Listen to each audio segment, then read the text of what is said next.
Hello, everyone. This is Team 7. My name is Alexey Katunin. Our team examines Paul Tudor Jones' transformation of behavioral psychology into systematic trading age during hedge funds' pivotal evolution in 1987 to 1992. We believe that Jones revolutionized finance by turning market irrationality into profit engines, shifting the industry from fundamental analysis to behavioral engineering. I opened the presentation thus deconstructing Jones' theatrical use of cycle theories as psychological tools. Nick Luxman contrasts his script technique, mental simulations of market chaos with Julian Robertson fundamental stock picking. Peter Kiev analyzes price execution, how Jones engineered asymmetric bets during the 1987 crash and Japan's 1990s collapse by exploiting institutional mandates. Jeff Fourier covers his cut and pick origins, revealing how floor trading shaped his style. And finally, Tom Chamberlain demonstrates how Jones pioneered avalanche triggering tactics that exploited Schleifer limits of arbitrage decades before academic formalization. All evidence draws from Malaby's More Money Than God and trading records.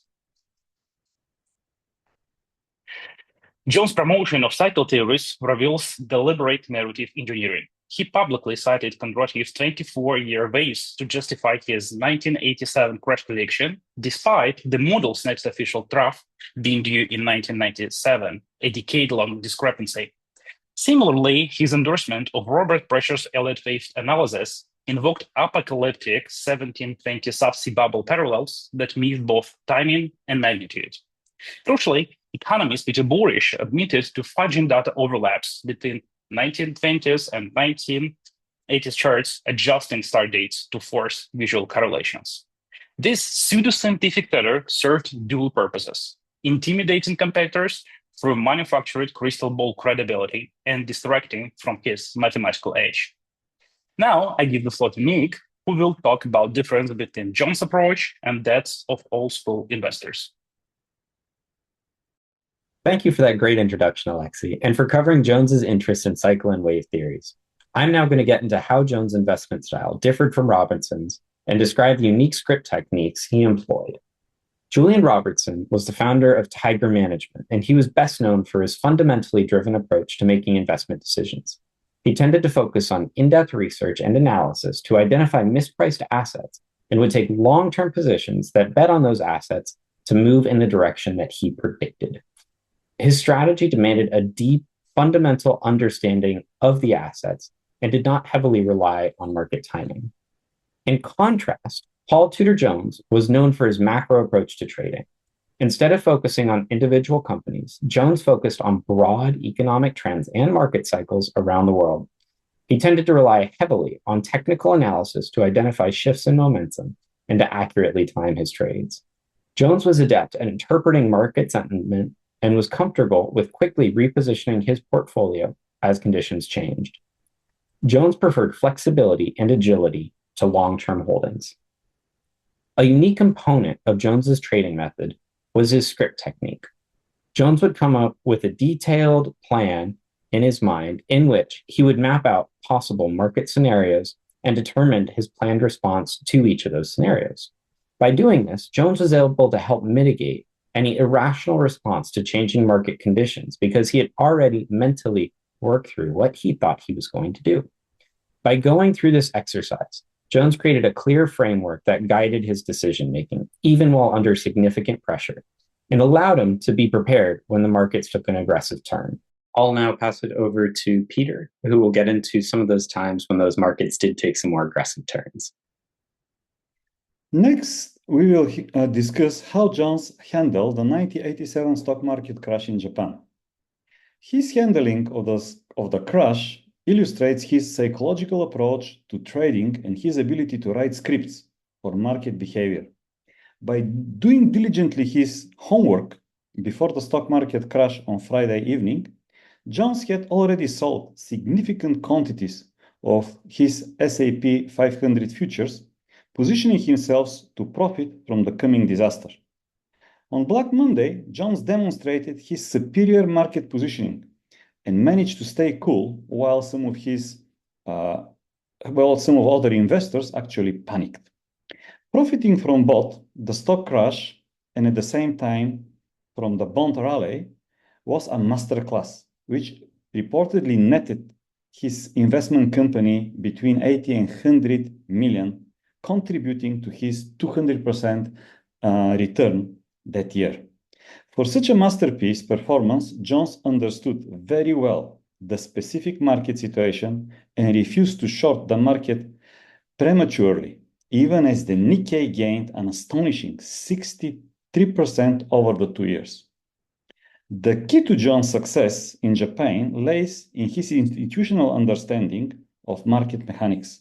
When Tokyo fell nearly 4% in early January in 1990, Jones recognized this is the signal he had been waiting for.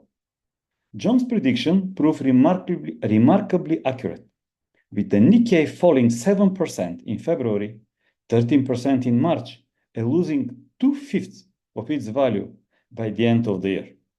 When Nikkei stabilized in spring, Jones switched from a heavy short position to a mild long position, profiting from an 8% stock rally in May, even though he remained convinced it was temporary.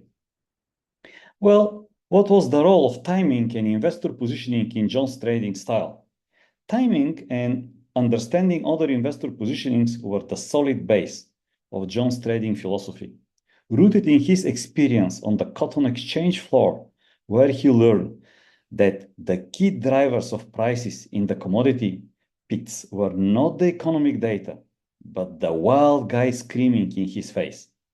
Jones understood that time that successful trading required not just analyzing own market position, but also sensing what other traders were doing, whether they felt greedy or afraid, whether they were poised to go all in or were dangerously extended. Jones' focus on institutional positioning helped him identify situations where he could profit from forced transactions and predictable behavior patterns. This institutional misrepresentation allowed Jones to buy and sell in situations where he knew he was getting a good price because the person on the other side of the trade was forced to sell. Perhaps most distinctively, Jones understood how his own trading could change other market participants' behavior and calculations, and setting off profitable chain reactions. Unlike most upstairs traders who trade to conceal their positions through multiple brokers, Jones recognized that sometimes it could pay off to be as loud as possible. Jones' ability to trigger market movements was a masterpiece and was precisely demonstrated in his oil and silver trades, where he first built positions quietly, then switched to his wild cowboy style to scare other traders. Paul Tudor Jones grew up in Memphis, Tennessee. His family there had deep ties going back generations in the cotton industry. Memphis has always been kind of one of the commercial seats of that business.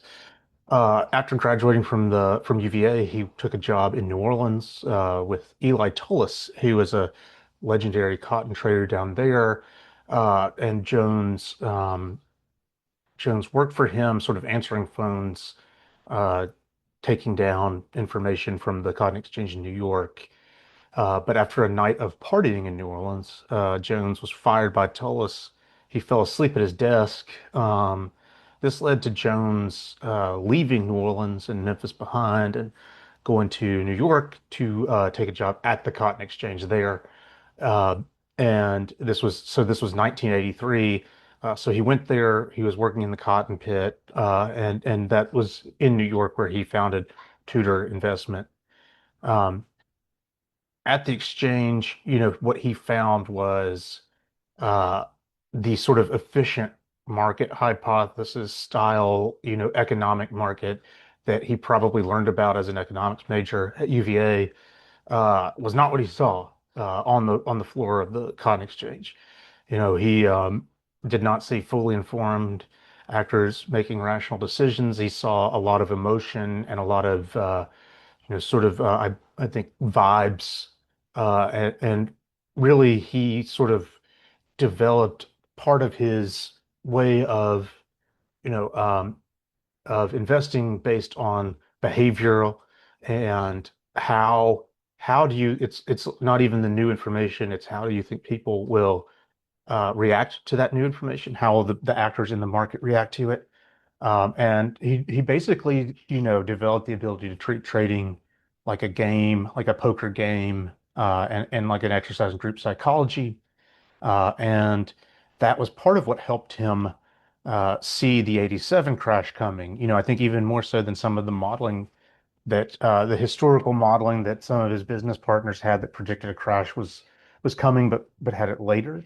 I think his understanding of psychology that he picked up in the cotton pits helped him a lot there.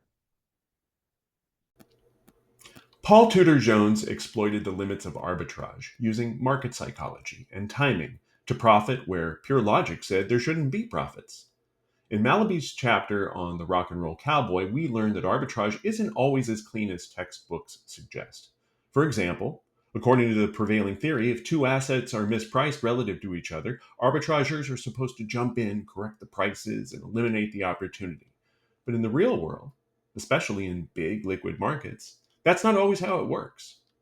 Jones understood that even when an asset seemed mispriced, say a currency or a stock index, it could stay that way longer than rational traders could hold their positions. Other investors might be constrained by risk limits, redemptions, or just fear of looking wrong in the short term. That's the limit of arbitrage.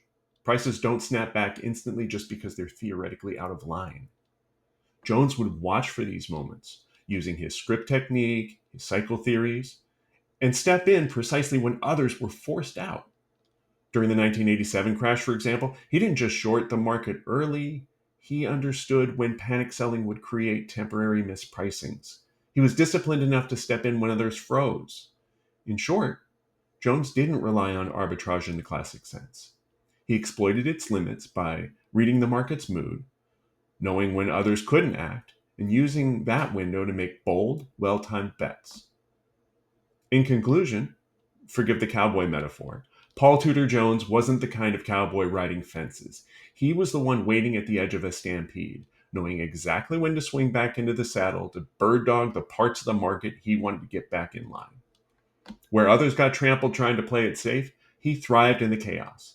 That's how you ride the markets like a rock and roll cowboy. Timing, nerve, and knowing just when to hold on tight and when to let go. Thank you for watching.